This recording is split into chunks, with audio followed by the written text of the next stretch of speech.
હકી આવાજ ન્યૂઝમાં આપનું સ્વાગત છે। હું છું અજીઝ। ઝુપેલવાલા સમાચારમાં વાત કરીએ તો આજે ધવોઈ જમિયતે ઉલમા હિન્દની ઓફિસ યુનિટી જનસેવા કેન્દ્ર પરથી દરેક વર્ષની જેમ સર્વધર્મના વિદ્યાર્થીઓ ઉત્તીર્ણ કક્ષાએ પાસ થયેલા, જેમાં ધોરણ 10 અને 12 અને કોલેજના ટોપ 10 હિન્દુ મુસ્લિમ વિદ્યાર્થીઓને સન્માન સમારોહનું આયોજન કરવામાં આવ્યું હતું અને જરૂરિયાતમંદ સર્વધર્મના વિદ્યાર્થીઓને દાયરાઓનું વિતરણ કરવામાં આવ્યું હતું, જેમાં ખુશૂસી મહેમાન તરીકે પધારેલ જમિયતે ઉલમા હિન્દ ગુજરાતના સેક્રેટરી હજરત મુફ્તી ઇમરાન સાહેબ ધેરીવાલા, દારુલ ઉલૂમ ધાબેલના મુફ્તી અસદ સાહેબ ખાનપુરી, મૌલાના અતીક સાહેબ બરોડવી, મૌલાના સાજિદ સાહેબ તથા ધભોઈના મુસ્લિમ સમાજના અગ્રણીઓ ઇબ્રાહીમભાઈ મહુદાવાલા, લાલાભાઈ કડિયા, શહીદભાઈ મંસૂરી, ઇબ્રાહીમભાઈ ખત્રી, શહીદભાઈ લોટવાલાએ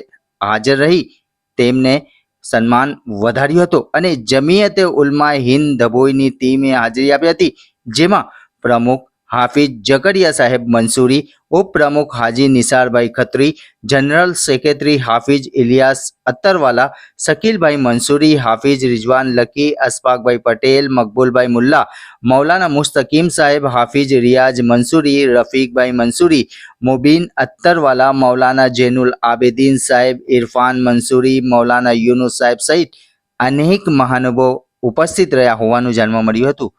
રિવોત રફીક મંસૂરી।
कोई आया कोई बात क्या नाम?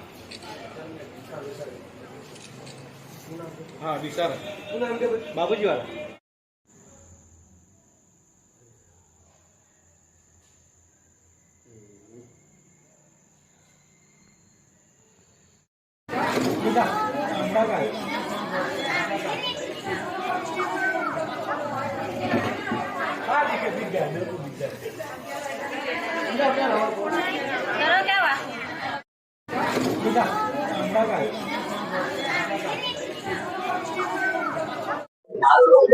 આજે શનિવારે અમારું જમિયતનું જે સેન્ટર છે ડભોઈનું, અમારા જમિયતના ગ્રુપના જે સાથીઓ છે યુનિટી જનસેવા કેન્દ્રમાં અમારા જે હોશિયાર છોકરાઓ છે, ક્લેવર ગર્લ્સ છે, બોયઝ છે, જે લોકોના પર્સન્ટેજ બહુ સારા આવ્યા છે ને અમારી જરૂરત પણ એ છે કે અમારા આવા બચ્ચાઓને અમે આગળ વધારીએ। સમાજ જ્યારે આગળ વધારશે તો બચ્ચાઓ આગળ વધશે અને એજ્યુકેશનમાં અને બધી તાલીમમાં આગળ હશે, સમાજ સારું બનશે। ઇલમ એવી વસ્તુ છે જે સમાજને સુધારે છે, ઇલમ ના હોય તો સમાજ બગડે છે। એટલે આ અમારું જે યુનિટી જનસેવા કેન્દ્ર પર જમિયત ઉલમા હિન્દની જે કામ છે એ બિરદાવવાના બરાબર છે અને અમે લોકો મુબારકબાદ આપીએ છીએ કે જે લોકો આ કામ કરી રહ્યા છે, ચોપડાઓ વિતરણ કરી રહ્યા છે અને ઇનામ અને ટ્રોફી આપી રહ્યા છે। આ દેખાવામાં નાનું જ કામ છે પણ હોસલા અને એમની જે છે મોડલ बढ़ावा માટે બહુ સારું કામ છે। એટલે અમે તમામ જમિયતના સાથીઓને મુબારકબાદી આપીએ છીએ કે આવું કામ કરતા રહો અને સમાજ માટે ફાયદાકારક બનતા રહો, એવી અમારી દુઆ છે।